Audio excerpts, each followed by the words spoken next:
Boa tarde, turma. Mais uma gravação com a resposta, ok? São 15 questões sobre globalização e desenvolvimento, ok? O ideal é que você sempre faça o exercício antes e depois, anotando, consiga fazer isso daqui com a gente, comigo, ok? Então, um abraço de novo, vamos lá. Na questão primeira, está falando principalmente sobre globalização e exclusão relacionada, quando você já viu o texto, né? Geralmente associado à, à disparidade econômica, né? Então, hoje, se você tiver condição de dinheiro, você tem a melhor internet, tem a possibilidade de viajar, não hoje, né? Mas tem a possibilidade de viajar e etc. A globalização, então, ela é possível em qualquer parte do mundo, portanto que você tenha dinheiro, ok? Questão 2. Vamos lá.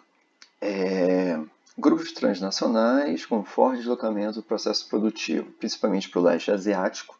Tanto é que, por exemplo, 95% de todos os EPIs, de tudo que é produzido no mundo inteiro, em relação à questão de máscara, né? Máscara, relacionada aos EPIs, né? A gente está vivendo essa crise toda, é produzido na China, Índia, China. Alguns elementos químicos que é produzido remédio, etc., você é muito na Índia. Então a gente está totalmente dependente deles, né? Então existe uma concentração econômica muito grande. Isso provavelmente vai mudar, porque é impossível que o mundo hoje consiga se imaginar tão dependente que pode acontecer uma guerra. Imagina acontece uma guerra naquela região, você não consegue importar nada. Tudo está sendo produzido na região asiática, né? Isso é complicador, um grande complicador, ok?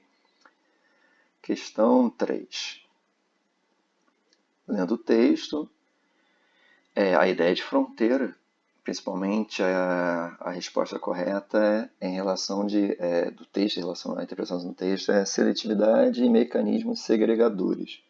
Só olhar a ideia de Trump em relação à imigração, ok? Questão 4. Após se ler o texto, em relação a consumo sustentável, resposta correta é dependência de novas tecnologias, ok? Questão 5.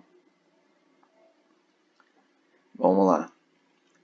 No texto você está lendo sobre o tal do Morro de Vidigal, falando sobre.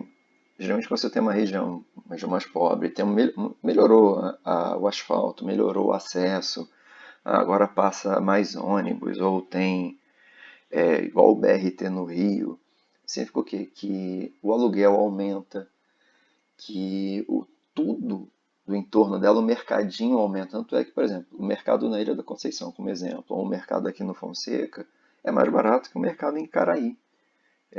Ok? Então, a gente melhorou, o local melhorou, existe um processo chamado, que eu anotei aqui em azul, chamado de gentrificação. Acaba que expulsando as pessoas mais pobres. Se uma região pobre, ela melhorou agora, ela tem asfalto, ela tem acesso, tem ônibus, ela tem metrô, VLT, o que é que acontece? A pior é exatamente isso, o aluguel aumenta, o custo de vida aumenta e acontece esse processo de expulsão da população mais pobre, ok? Questão 6, vamos lá. Sobre acirramento da pobreza é a ideia, no caso, de... A pobreza é muito pior quando você não tem, digamos assim, uma base familiar. A família está sendo destruída, a ideia cada vez mais... Por exemplo, até eu botei como sendo assim, a política do filho único na China criou idosos órfãos. Porque a política do filho único, quem é um filho único é de repente o filho, quem é mãe tem um filho único, esse filho morreu, ele não tem possibilidade mais de ter um outro filho. Então a pessoa acaba ficando sozinha, né? Algo similar também que acontece em países em guerra, ou próprio guerra urbana, e que a gente está vivendo cada vez mais, que a miséria, etc., ela acaba que, com a ideia de, como botou aqui na B, né? A fragilização das redes de sociabilidade. Ok? É somente isso, eu acho que não tem muito o que falar, ok? Vamos lá, questão 7, uma canção falando sobre aspectos específicos, né, da sociedade brasileira. e ela retrata o avanço da tecnologia e permanência da desigualdade social. Aquilo que a gente sabe muito bem, ok? Existe a possibilidade, obviamente, cada vez mais termos tecnologia, setores, porém, sem acesso a dinheiro, você acaba aumentando muito mais a discrepância, né? Hoje, vamos até lembrar, né? Hoje foi cancelado o Enem e a gente está nessa luta aí, tentando se adaptar e, com certeza, alguns não têm não têm a possibilidade de acesso. Isso ó, faz uma disparidade econômica aumentar no futuro, né? Ok? E nisso, por favor, não desistam de fazer o Enem, ok? Por favor, não desistam. Questão 8, vamos lá. Qual é a função, no caso da ONU, principalmente? É isso aí, mediar conflitos de ordem geopolítica. O exemplo, a OMS, que coordena, né, faz parte da ONU, e ela coordena todo o sistema de saúde do mundo. Existem várias críticas quanto a ela, ok, mas ela está coordenando, criando critérios, processos e etc. Questão 9. Ah, sim, falando sobre a questão da burocracia e modernização. Ah, sim, o Brasil se modernizou, porém, tem várias questões muito atrasadas, né? Eu anotei como sendo, por exemplo, é um modelo de cartório, nossa, né? A gente tem muita burocracia e privilégios da elite do funcionalismo público de maneira geral, né? Existe uma elite que, por ter a própria caneta, eles aumentam o próprio salário, desde políticos, área do judiciário, o próprio poder executivo também. Quem decide o próprio salário são eles, entendeu? Mas a maioria, né, de médicos, professores, policiais, bombeiros, que 60 a 70% do funcionalismo público é uma classe mais menos abastada, né? Ok? Questão 10. Olha só que interessante, na questão mostrando, né, competitividade aumentando exatamente. Vocês já viram isso na ponte, né? Aqueles navios gigantes, milhares, centenas de containers, ok? Uma coisa interessante é que o Brasil ele não tem empresas de container, a gente aluga. São algumas empresas, tipo empresas, tanto é que são os nomes bem diferentes, né? Algumas são holandesas, são nomes bem diferentes. E por conta disso a gente tem uma dependência a mais, né? Porque existe todo o critério de produção desse container. Não é só uma caixa de lata. Ela tem que ter. É como se fosse um grande aluguel, né? Tem que ter um escritório em diversos países do mundo, né? Para gerenciar isso. Beleza? Na última, falando sobre Brasil e Argentina, uma dificuldade que a gente tem, né, entre esses dois países. E o Brasil acaba sendo maior. Por conta disso, a Argentina acaba tentando criar algumas barreiras para impedir que ela seja inundada com muitos produtos brasileiros. 12. Existe um processo chamado de novos acordos multilaterais. Existe o Mercosul, que é um bloco econômico, né, Brasil, Argentina, Uruguai, Paraguai, alguns associados, e geralmente você acaba tendo que criar novas formas do tipo, os Estados Unidos ele quer vender determinado produto ao Mercosul. Então os países se reúnem e decidem, não, a gente não vai aumentar a tarifa, não vai diminuir. Isso é uma certa forma. Alguns países mais poderosos, como os países europeus e os Estados Unidos, eles querem que não seja mais assim, que sejam acordos multilaterais.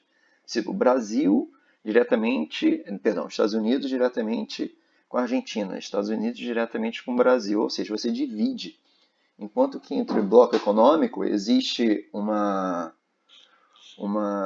versão assim, um bloco econômico ele vai decidir de forma que entre para ser melhor entre os quatro. Multilateralismo, individualmente, na verdade, o país mais rico ele vai ter maior capacidade de conseguir uns acordos melhores, ok? Que vai ter que dividir menos, ok? Então a resposta é B. Questão 13.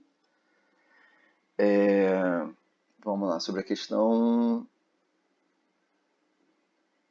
Diversos países da economia têm uma balança comercial. Ah, tá. Isso aqui é interessante, que mostra o seguinte, que, por exemplo, tem uma prima que mora nos Estados Unidos e ela tem o seu dinheiro em dólar, beleza. A família dela aqui, ela não tem necessidade de receber esse dinheiro. Mas vários países do mundo mais pobres, por exemplo, como Cuba e outros países menores, com uma economia menor, seu, a sua balança comercial depende da remessa de pessoas que estão trabalhando, por exemplo, nos Estados Unidos e mandando dólar, né? Por exemplo, hoje, imagina só, você tem a sua mãe, um tio trabalhando nos Estados Unidos e mandando dólar para sua família. Seria fantástico, né? R$ 6 praticamente. Então, se mandasse para você, se mandasse para $1.000 para você, seria o quê? R$ 6.000.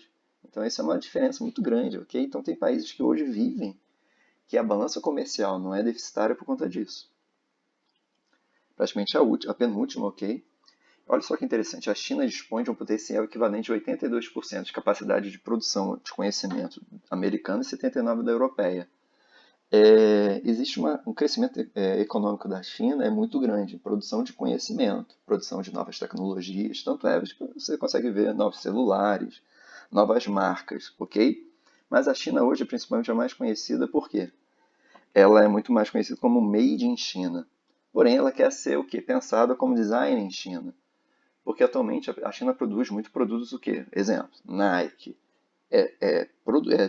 a design nos Estados Unidos, a Apple design nos Estados Unidos e produzido somente lá. A China ela quer, na verdade, mudar seu padrão, quer, na verdade, produzir coisas, celulares, carros, que sejam produzidos na China e desenvolvidos na China, que vai criar muito mais riqueza para a própria China, ok? Resposta correta, A. E a última, olha só que interessante no mapa. Percebam que esses países estão voltados, né, de frente para um grande mercado, o mercado asiático. Por conta disso, existe a tal da vantagem locacionais complementares. Olhando no mapa de volta, olha só o que eu botei escrito aqui, perto da Ásia. Reparem só, os países que estão voltados, como na América Latina, Peru e Chile. Seu porto, todo produto que sai deles, já vai diretamente, não tem que fazer uma volta danada para chegar na Ásia. Então é uma vantagem competitiva geográfica, ok? São 12 minutos já de áudio, né, de vídeo. Então assim, meninos, novamente, eu quero que vocês me mostrem para mim, a atividade é essa. Enviem para mim quantos vocês acertaram e dúvidas referentes, ok? Quais são as dúvidas que eu tento responder, tá bom? Abraço e, por favor, não deixem de fazer o Enem, não deixem de se inscrever no Enem, beleza? Tá? Existe a isenção para quem é estudante de escola pública, ok? Abraços e até semana que vem. Se vocês quiserem e continuarem, essa é a proposta de fazer questões do Enem. Abraços.